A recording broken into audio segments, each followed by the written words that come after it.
పాత్రికేయ సోదరులందరికీ హృదయపూర్వకమైనటువంటి ఈవేళ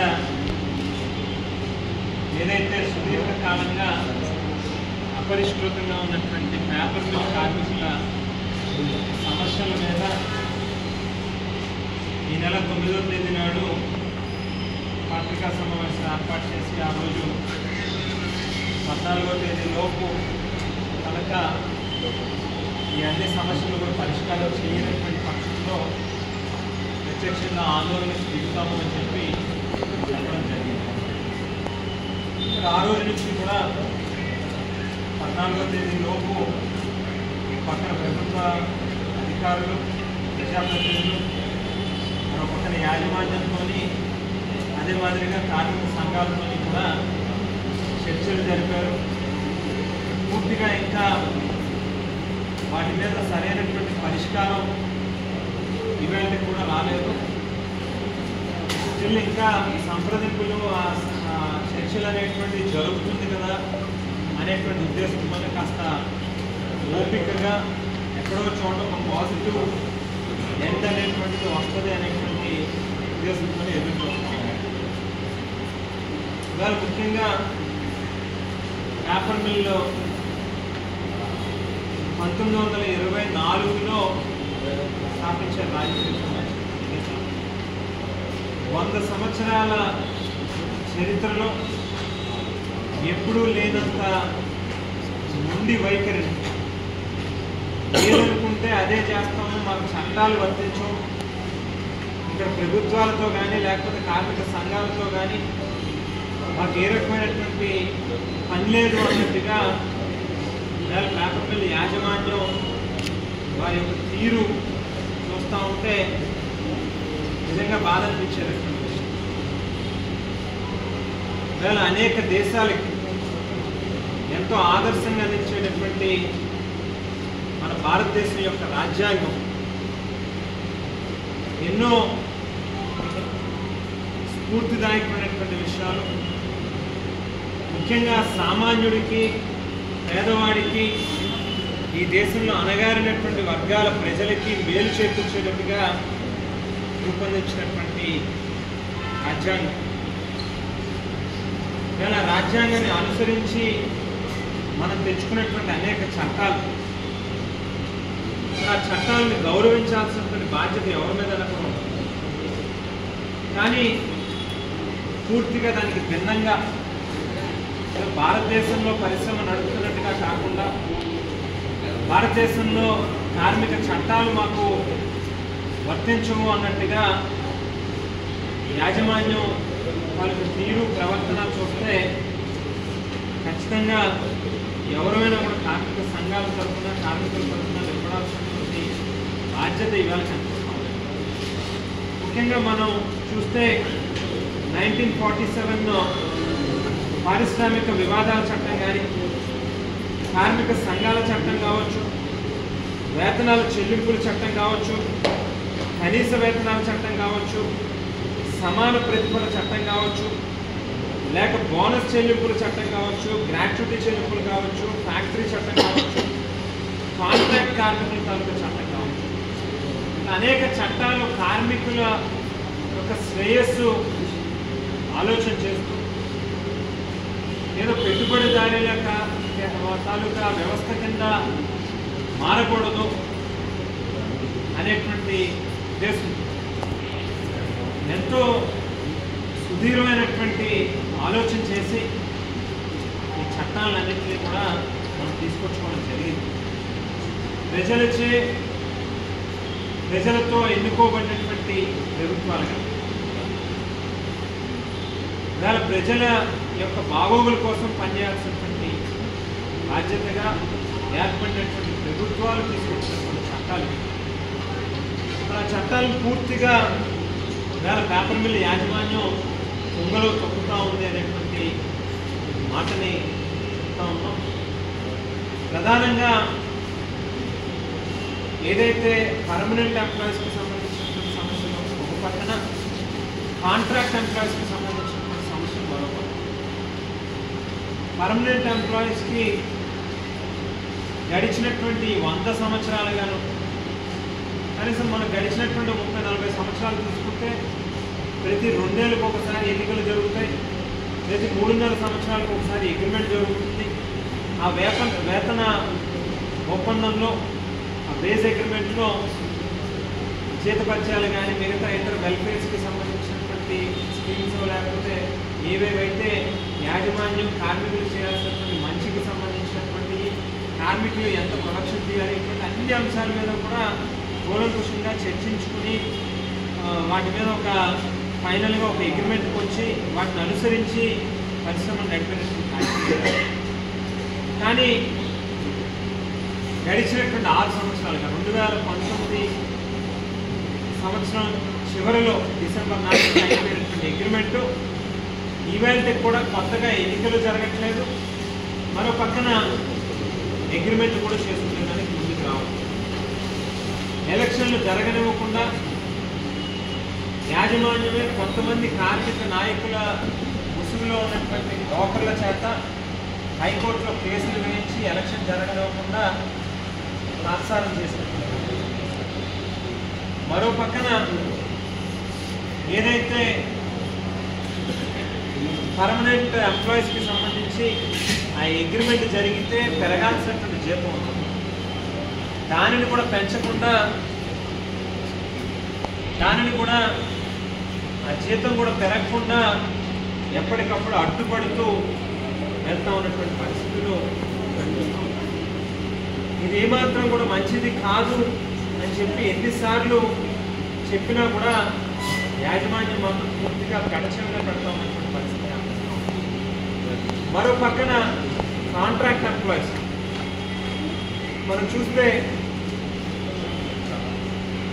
ఏదైతే పర్మనెంట్ ఎంప్లాయీ ఏ రకమైనటువంటి నేచర్ ఆఫ్ వర్క్ అయితే చేస్తామో అదే రకమైనటువంటి వర్క్ ఓ పక్కన కాంట్రాక్ట్ ఎంప్లాయీస్తో కూడా వర్క్ చేయించుకుంటా ఉన్నాం. కానీ కాంట్రాక్ట్ ఎంప్లాయీ 15 ఏళ్ళు, 18 ఏళ్ళు, 20 ఏళ్ళు, 25 ఏళ్ళు నిన్నటి రోజు రికార్డు చూస్తే కొంతమంది 30 సంవత్సరాలు పైబడి వర్క్ చేస్తూ ఉన్నటువంటి వాళ్ళు ఉంటారు. 30 సంవత్సరాల నుంచి ఈ మిల్లును నమ్ముకుని పనిచేస్తూ ఉన్నప్పటికీ కూడా వాళ్ళ జీతం ఎంత అని చెప్పి మనం చూస్తే వాళ్ళ వేజం కేవలం 12,000, 13,000 మాత్రమే కనిపిస్తూ ఉంటుంది. ఆ 12,000, 13,000లో ఇంటర్నే కట్టుకుంటారా, కరెంటు బిల్లే కట్టుకుంటారా, తినడానికి బియ్యమో లేకపోతే ఇతర రేషనే కొనుక్కునే పరిస్థితి ఉంటుందా, లేకపోతే పిల్లల చదువులకి చదివించుకునేటటువంటి పరిస్థితి? అంటే కనీసం మానవతా దృక్పథంతో మనం లాభాలు గడిస్తూ ఉన్నాం, కార్మికుల తాలూకా బాగోగులు చూడాల్సినటువంటి బాధ్యత మన మీద ఉంది అనేటువంటి విషయాన్ని కూడా పూర్తిగా విస్మరిస్తూ ఉన్నటువంటి పరిస్థితి. మరో పక్కన పర్మనెంట్ ఎంప్లాయీస్ తాలూకా వేకెన్సీస్ వచ్చినప్పుడు వాటిని సీనియారిటీ ఆధారంగా కాంట్రాక్ట్ ఎంప్లాయీస్ని తీసుకొచ్చి రెగ్యులర్ చేయాల్సి ఉన్నప్పటికీ ఆ కష్టం అనేటువంటిది, ఆ సాంప్రదాయం అనేటువంటిది చాలా సంవత్సరాలుగా నడుస్తూ ఉంది. దానిని కూడా పూర్తిగా పెడచెవిన బయట వాళ్ళకి ఇష్టానుసారంగా డబ్బులకి ఆ ఉద్యోగాలు అమ్ముకునేటటువంటి కార్యక్రమం. అందులో భాగంగానే వీళ్ళు చేసినటువంటి ఇల్లీగల్ యాక్టివిటీస్ కారణంగా సత్యనారాయణ అనేటువంటి ఒక వర్కర్ కూడా, కార్మికుడు కూడా వీళ్ళ హెరాస్మెంట్ తట్టుకోలేక ఇల్లులో ఆత్మహత్య చేసుకున్నటువంటి పరిస్థితి. మరొక ఆమెని లైంగికంగా వేధించి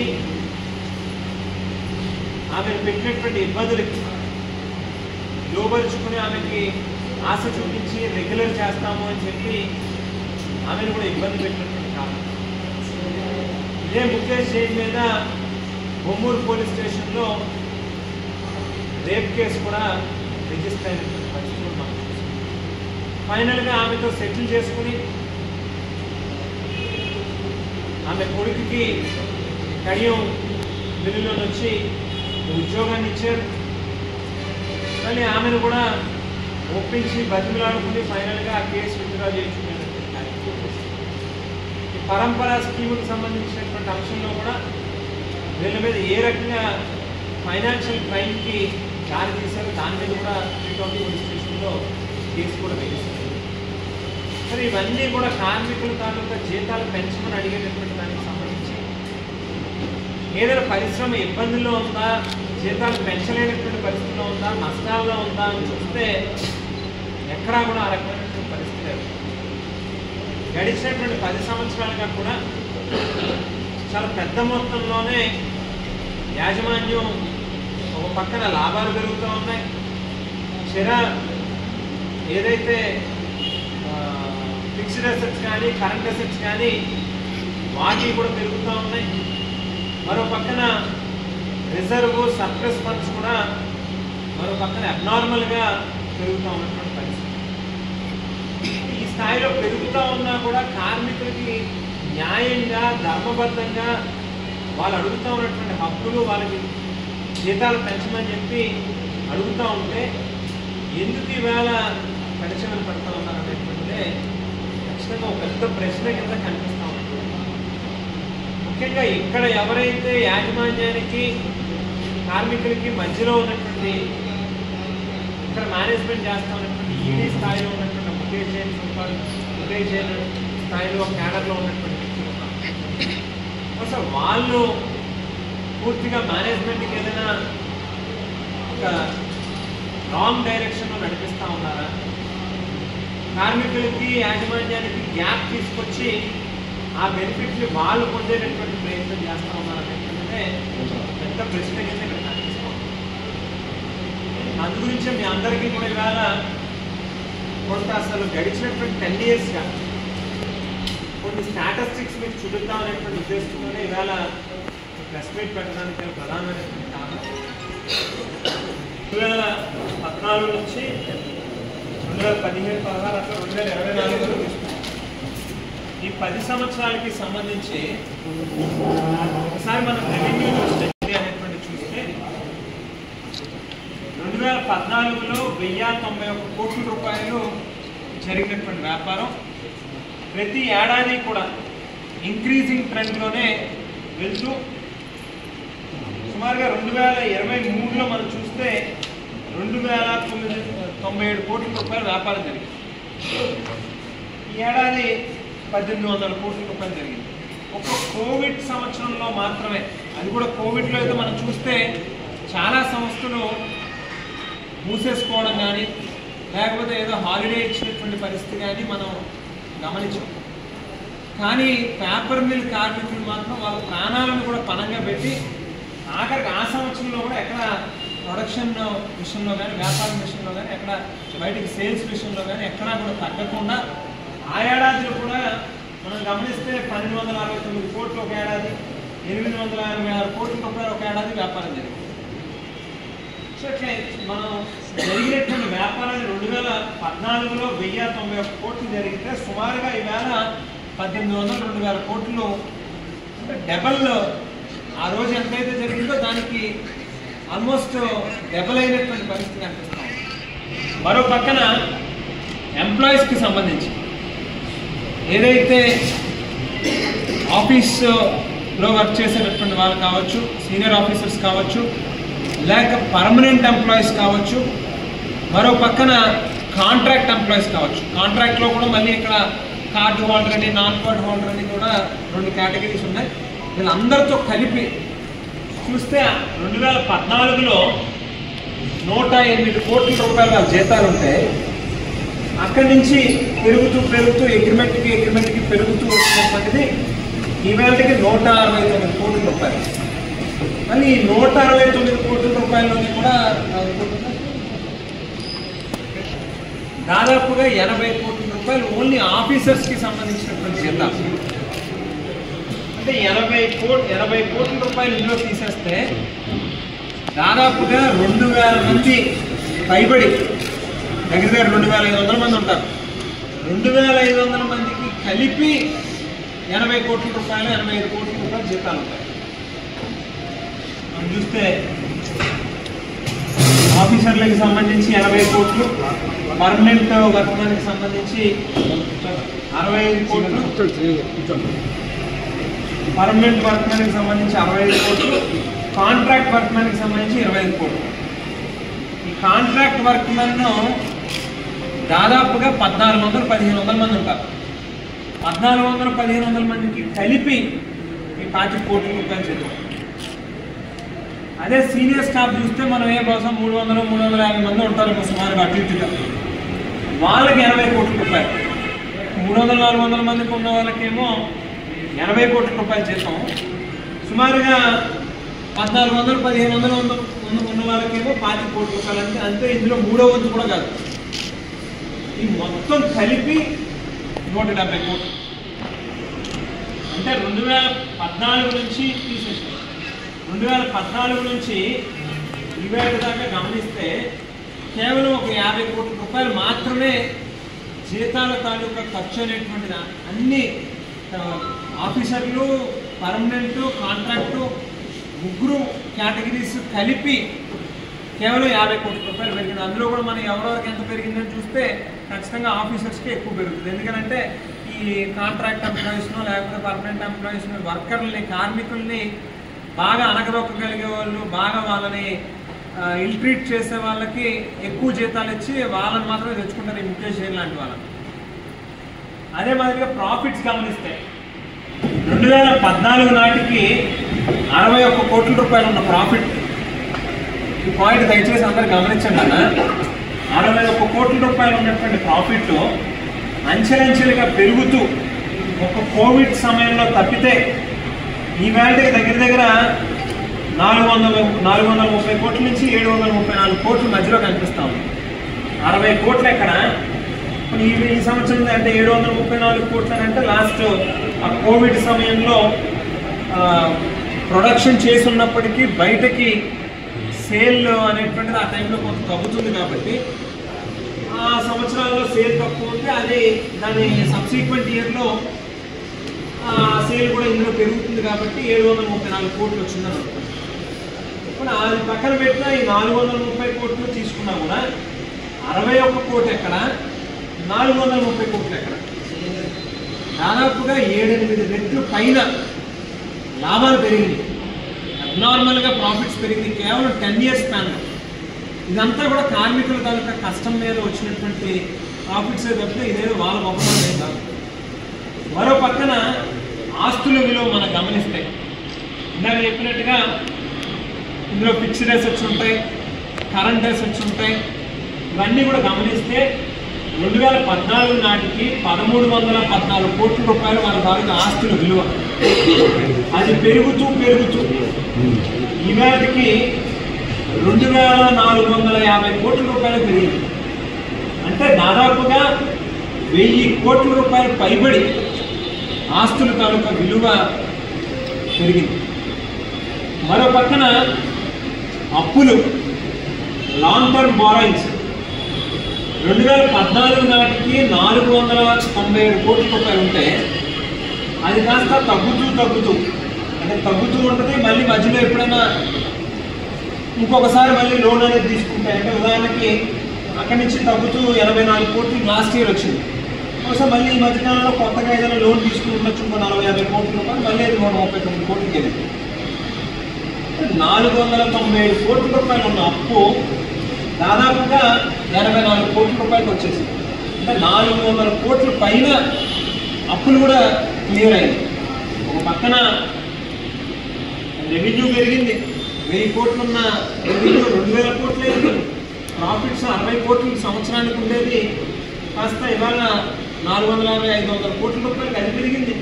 ఆస్తుల విలువ 1300 కోట్లు ఉండేది 2400 కోట్ల రూపాయలు పెరిగింది. అప్పులు చూస్తే 500 కోట్ల దగ్గర ఉన్నది 100 కోట్ల దగ్గరికి వచ్చేసింది. అంటే 400 కోట్లు అప్పు దిగింది. మరో పక్కన రిజర్వ్స్, సర్ప్లస్, నిధులు ఏదైతే సర్ప్లస్ కింద ఉండేటటువంటి ఫండ్స్ ఉంటాయో వాటిని కూడా మనం గమనిస్తే 375 కోట్ల రూపాయలు ఉన్నటువంటి రిజర్వ్స్, సర్ప్లస్ ఇవాళ అది కాస్త 1853 కోట్ల రూపాయలు పెరిగింది. రిజర్వ్ ఫండ్స్ ఎంత అబ్నార్మల్గా పెరిగిందో ఒకసారి గమనించండి. 374-375 కోట్లు 10 సంవత్సరాల క్రితం ఉన్నదాన్ని 1853 కోట్లలో మనం కనుక 375 తీసేస్తే దగ్గర 1500 crores సర్ప్లస్ ఫండ్స్ కింద రిజర్వ్ ఫండ్స్ కింద ఇవాళ ఉన్నాయి. అదే మాదిరిగా మనం చూస్తే ఏదైతే పెట్టిన పెట్టుబడికి వచ్చే ఆదాయాన్ని ఎంతైతే మనం పెట్టుబడి పెట్టామో దానికి తిరిగి మనకి వచ్చేటటువంటి ప్రాఫిట్స్ గమనిస్తే కూడా అబ్నార్మల్గా ఏ స్థాయిలో పెరిగినాయో గమనించాం. 44%, 23%, 16.8%, 24.50%. ఏ స్థాయిలో పెట్టిన పెట్టుబడికి ఎంత రిటర్న్ వస్తుందనేది కూడా ఒకసారి గమనించాం. మరో పక్కన రిటర్న్ ఆన్ ఈక్విటీ కూడా పెట్టినటువంటి దాన్ని డివిడెంట్ల రూపంలో పంచుకుంటే 17%, 33%, 12% డివిడెంట్లు కూడా కనిపిస్తూ ఉన్నాయి. సో ఇంత అబ్నార్మల్ ప్రాఫిట్స్, అంత అబ్నార్మల్గా ఆస్తుల తాలూకా విలువ పెరిగింది, అబ్నార్మల్గా రిజర్వ్ సర్ప్లస్ ఫండ్స్ పెరిగినాయి అని మనం చూస్తే చూడండి పాపం పులుసు వెంకటరత్నం గారు, ఈ ఎలక్ట్రికల్ డిపార్ట్మెంట్, నేను 1990లో జాయిన్ అయ్యాడు. 1990 నుంచి ఈ వేళకనంటే 35 సంవత్సరాలు, 35 years నుంచి పాపం ఈ పెద్ద ఆయన మిల్లుని నమ్ముకుని దీంట్లో ఉద్యోగం చేస్తుంటే ఈయన జీతం ఎంతంటే 13,500 రూపాయలు. 30 సంవత్సరాల నుంచి వర్క్ చేస్తాడు. 13,500లో ఏ కుటుంబమైనా ఎట్లా బ్రతకగలుగుతారని పోనీ ఏమైనా అప్పుల పాలైపోయిందా యాజమాన్యం, ఏదైనా లేకపోతే మిల్లు ఏదైనా లాసుల్లో నడుస్తుందా, అబ్నార్మల్ ప్రాఫిట్స్ ఉన్నాయి, అబ్నార్మల్గా ఆస్తులు పెరిగినాయి, అయినప్పటికీ కూడా 13,500 ఆయన జీతం 30 సంవత్సరాల నుంచి వర్క్ చేస్తాం. వేముల వెంకటేశ్వర్లు గారు, నేను పల్ప్ డిపార్ట్మెంట్లో వర్క్ చేస్తాను, పల్ప్ హౌస్లో వర్క్ చేస్తూ ఉంటాడు. 1995లో జాయిన్ అయ్యాడు. ఈ వేళకి 30 సంవత్సరాలు అయింది. 30 సంవత్సరాలు వర్క్ చేసిన ఈయన జీతం ఎంతంటే 15,000 రూపాయలు. 15,000 కూడా మరి కటింగ్ స్పూను సరిపో. చింతా నాగేశ్వరరావు గారు, ఈయన ఫినిషింగ్ హౌస్లో వర్క్ చేస్తున్నాడు. ఈయన 2003 నుంచి వర్క్ చేస్తున్నాడు. ఈవేళ దగ్గర 28 సంవత్సరాలు. 28 సంవత్సరాలకి జీతం ఎంతంటే 15,000 రూపాయలు. ఈయన కెల్లా సత్యనారాయణ గారు, చిప్పర్ ఇందులో వర్క్ చేస్తాను డిపార్ట్మెంట్. 2005లో జాయిన్ అయ్యాడు. దగ్గర 20 సంవత్సరాలు పూర్తయింది. ఈయన జీతం 13,000 రూపాయలు. ప్రసాదరావు గారు, ఈయన పల్ప్ హౌస్లో చేస్తాడు. ఈయన 2006లో జాయిన్ అయితే ఈవేళ 19 సంవత్సరాలు అయింది. ఈయన జీతం 14,000. ఇదే కనుక ముఖేష్ జైన్ జీతం ఎంతని గమనిస్తే నెలకి 13-14 లక్షల రూపాయలు తక్కువ కాకుండా ఆయన జీతం ఉంటుంది. మళ్ళీ మరో పక్కన ఎంతైతే మిగులుతుందో నెట్ ప్రాఫిట్స్ వస్తాయో కంపెనీకి, దాంట్లో మళ్ళీ తిరిగి 1% ఆయనకి ఏమంటారు కమిషన్ కూడా ఇచ్చే కార్యక్రమం కూడా జరుగుతుంది. ఇట్లా అంటే పక్కన ఈడీ స్థాయిలోని మేనేజ్మెంట్ తరఫున రిప్రజెంట్ చేసేటటువంటి వాళ్ళకి ఎవరైతే కార్మికుల్ని బాగా అనగదొక్కగలుగుతారో, ఎవరైతే కార్మికులు బాగా హెరాస్ చేసి వాళ్ళని ఇల్ట్రీట్ చేసి వాళ్ళ హక్కుల్ని గాలికి వదిలేసేటటువంటి ఆఫీసర్లు ఉంటారో వాళ్ళకు వచ్చి ఏడాదికి 1.5-2 కోట్ల రూపాయలు పైబడి లాభం చేకూర్చే కార్యక్రమం చేస్తారు. ఇందాక చెప్పినట్టు ముఖేష్ జైన్ గారికి నెలకి జీతం 13 లక్షల నుంచి 15 లక్షల మధ్యలో ఉంటే అదనంగా ఆయన కమిషన్ రూపంలో వచ్చేది ఆన్ అండ్ యావరేజ్ నెలకి చూస్తే కనీసం ఇంకో 10 లక్షల రూపాయలు ఉంటుంది. అంతంత జీతాలేమో వాళ్ళు తీసుకుంటారు. కష్టపడి ఒళ్ళొంచి చెమటోడ్చి కోవిడ్ లాంటి సమయంలో ప్రాణాలని కుటుంబాన్ని కూడా పణంగా పెట్టి 25 ఏళ్ళు 30 ఏళ్ళ నుంచి ఇదే మిల్లుని నమ్ముకుని వర్క్ చేసే వాళ్ళకి మాత్రం, ఆ కార్మికుడికి మాత్రం 13,000 ఇస్తాం, 12,000 ఇస్తాం, 10,000 ఇస్తాం అని చెప్పంటే వాళ్ళకి 10 లక్షల రూపాయలు సంవత్సరానికి వస్తే కనీసం 12,000 రూపాయలు కూడా నెలకు రాదు. నెలకి 10 లక్షలు వాళ్ళు సంపాదిస్తే వీళ్ళకి కనీసం నెలకు 12,000 కూడా రాదు. ఎంత అన్యాయం ఇది అనేటువంటిది ఖచ్చితంగా ప్రతి ఒక్కరు కూడా ఆలోచించాల్సినటువంటి అవసరం ఉంది. వేళ ఒక్కటే చెప్తా ఉన్నాం, రాజకీయాలకు అతీతంగా, పార్టీలకు అతీతంగా ఇవాళ రాజమండ్రి పేపర్ మిల్లులో కార్మికుల తాలూకు సమస్యల గురించి, వాటి పరిష్కారం గురించి మనస్ఫూర్తిగా ఇవాళ ప్రభుత్వాన్ని కూడా ఎక్కడ రాజకీయ రంగు పొలంకుండానే రిక్వెస్ట్ చేస్తూ ఉన్నాం, డిమాండ్ చేస్తూ ఉన్నాం. అధికారుల తాలూకా బాధ్యత, ప్రభుత్వం తాలూకా బాధ్యత ఇది. మనం తయారు చేసిన చట్టాలని ఒక పక్కన మన కళ్ళెదురుగుండానే ఈ స్థాయిలో వాటిని పూర్తిగా విస్మరించే కార్యక్రమం జరుగుతూ ఉన్నప్పుడు యాజమాన్యాన్ని లొంగదీయాల్సిన పని, బాధ్యత మనకు ఉంది.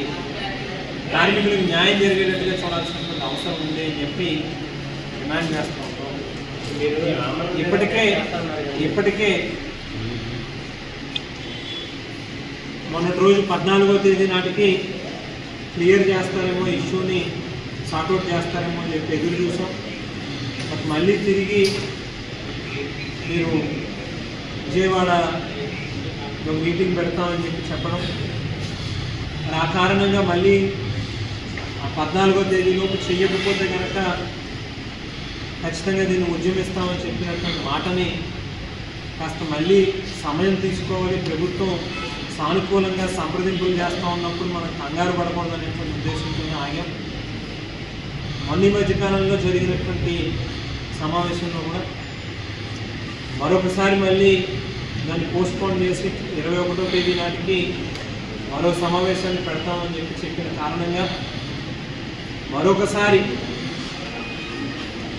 సానుకూలమైన ఒక పాజిటివ్ రిజల్ట్ వస్తుంది, ఎండ్ వస్తుంది, కార్మికులకు న్యాయం జరుగుతుంది అనేటువంటి విశ్వాసాన్ని వ్యక్తపరుస్తూ మరొకసారి ఈ యొక్క యాజిటేషన్లో లేకపోతే ఇంకోటో అది ఇంకా కాస్త పోస్ట్పోన్ చేసుకుంటూ ఉన్నాం.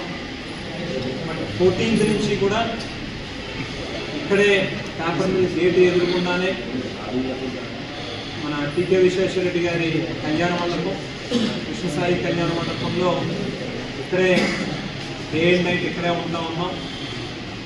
గవర్నమెంటు, మేనేజ్మెంటు కలిసి నిర్ణయానికి వచ్చి కార్మికులకు మంచి చేస్తారు అని చెప్పి ఎదురు చూస్తున్నాం. అది కానటువంటి పక్షంలో ఖచ్చితంగా దీని మీద ఎంతవరకు అయినా కూడా వెళ్తాం. అందులో ఎక్కడా కూడా రాజీ పడేటటువంటి ప్రసక్తే ఉండదు.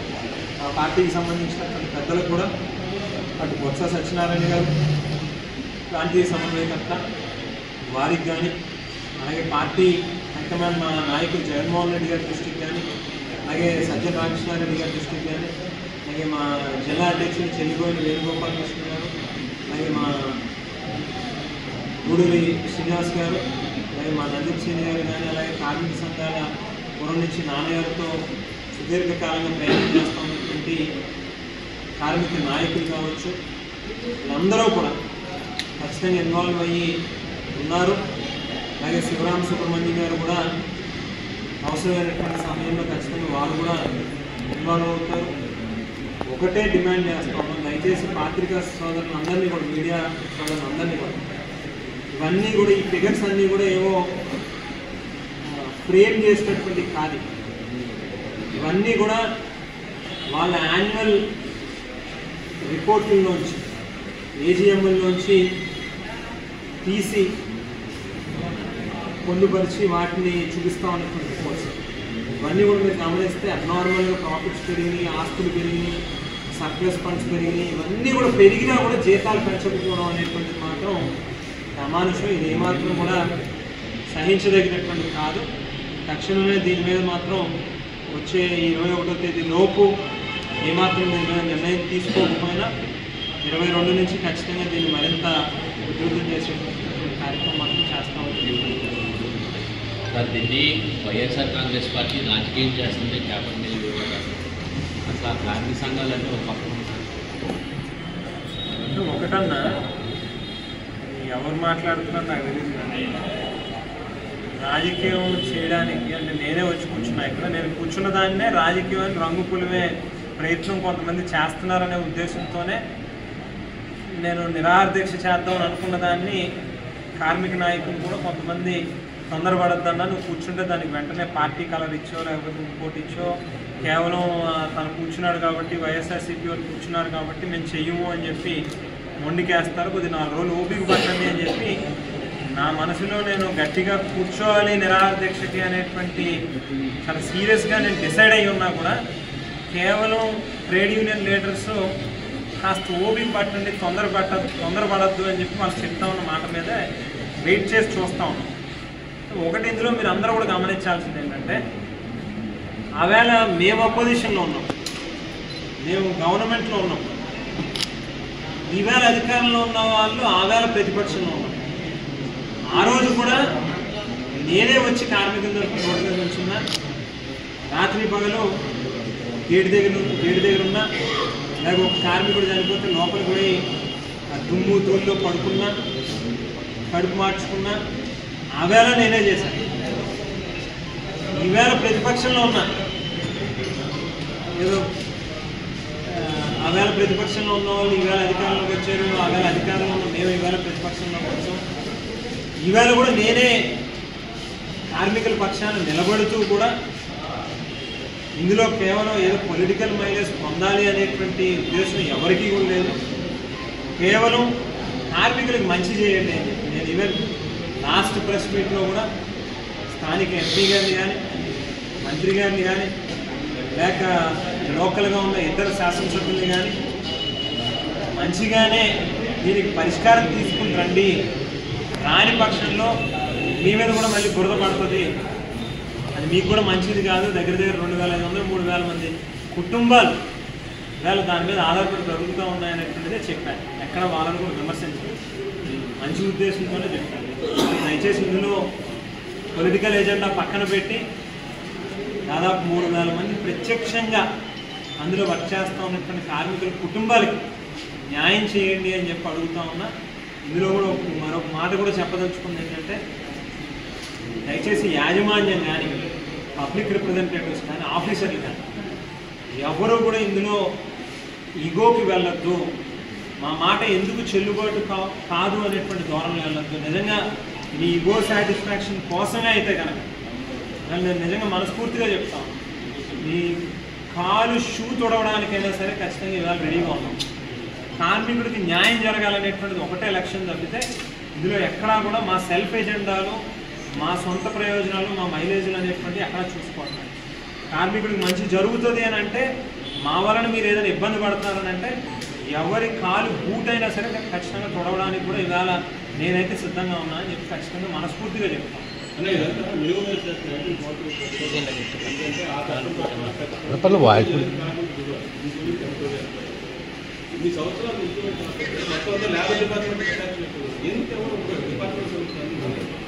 చెప్తున్నా అంటే ఇందులో మళ్ళీ మాట్లాడితే విమర్శ చేసినట్టు కానీ ఖచ్చితంగా ఇది లేబర్ డిపార్ట్మెంట్ తాలూకా ఏమంటారు వైఫల్యం కూడా ఉంది.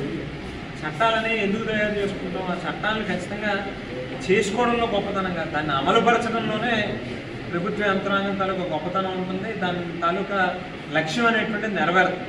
మరి అందుగురించి ఇందాక ఈ చట్టాలన్నీ కూడా ఇండస్ట్రియల్ డిస్ప్యూట్ యాక్ట్ కావచ్చు, లేకపోతే మినిమం వేజెస్కి సంబంధించినటువంటి యాక్ట్ కావచ్చు, సమాన పనికి సమాన వేతనం కావచ్చు, ఇట్లా ఏవేవైతే చట్టాలు ఉన్నాయో ఇవేవి కూడా పట్టవు యాజమాన్యాన్ని వాళ్ళకి. అంటే నేను ఇందాక మీకు చెప్పినట్టుగా ఉదాహరణకి ఒక్కొక్క కార్మికుడికి పర్మనెంట్ ఎంప్లాయీస్కి సంబంధించి లాస్ట్ ప్రీవియస్ మనం 3 అగ్రిమెంట్లు గమనిస్తే 2016 నుంచి 19 మధ్యలో జరిగిన అగ్రిమెంట్కి 9000 రూపీస్ పెరిగింది, అంతకు ముందు జరిగిన అగ్రిమెంట్లో 7000 పెరిగింది, దానికి ముందు జరిగిన అగ్రిమెంట్లో 3250 రూపాయలు పెరిగింది.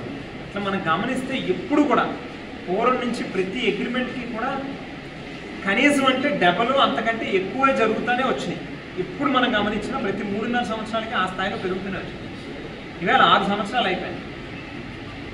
దగ్గర ఒక 800-900 మంది పర్మనెంట్ ఎంప్లాయీస్ ఒక్కొక్కరికి కొని ఆ 9,000-15,000 రూపాయలు కావాలి అని చెప్పి డిమాండ్ చేస్తున్నారు. అది పక్కన పెట్టాలి. లాస్ట్ టైం పెంచిన 9,000 మనం అడిగితే 9,000 ఇంటూ 800 మంది కార్మికులు గడిచినటువంటి 60 నెలలు ఇలా 5 సంవత్సరాలు పైబడి మనం చూస్తే కనీసం అంటే 50 కోట్ల రూపాయలు పైబడి కార్మికుడికి బకాయి ఉంటుంది. ఏ రోజుకైనా చెల్లించాల్సిందే, మేము ఇవ్వమని అంటే కుదరదు.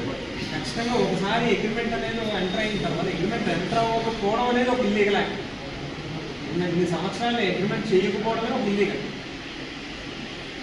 తిరిగి మళ్ళీ ఆ అగ్రిమెంట్ని అనుసరించకుండా ఏదైనా ఏదైతే ఏరియాస్ ఉన్నాయో వాటిని ఇవ్వకపోతే అది ఇల్లీగల్. మనం చూస్తే 50 కోట్ల రూపాయలు ఇప్పటికి బకాయి పడింది. 50 కోట్ల రూపాయల మీద నెలకి ఎంత వడ్డీలు అవుతాయి గమనించండి. తీసుకెళ్ళి అధికారులకి 3 లక్షలు 4 లక్షలు 5 లక్షల రూపాయలు లంచాలు పడాలి. వాళ్ళు ఏం మాట్లాడాలి, రోడ్డు వేసుకొని చూసుకుంటారు. నష్టపోయేది ఎన్ని వేల కుటుంబాలు అంటే 3-4 వేల మంది కుటుంబాలు ప్రతి నెల ఈశ్వరం అని చెప్పి వాళ్ళు బాధపడుతూ అయినా కంపెనీ బాగుండాలి, ఇండస్ట్రీ బాగుండాలి, బాగుంటేనే కదా మనం బాగుంటామని నమ్మి పనిచేస్తాం. డెఫినెట్గా ఇందులో ఆఫీసర్స్ తాలూకా వైఫల్యం కూడా ఉంది.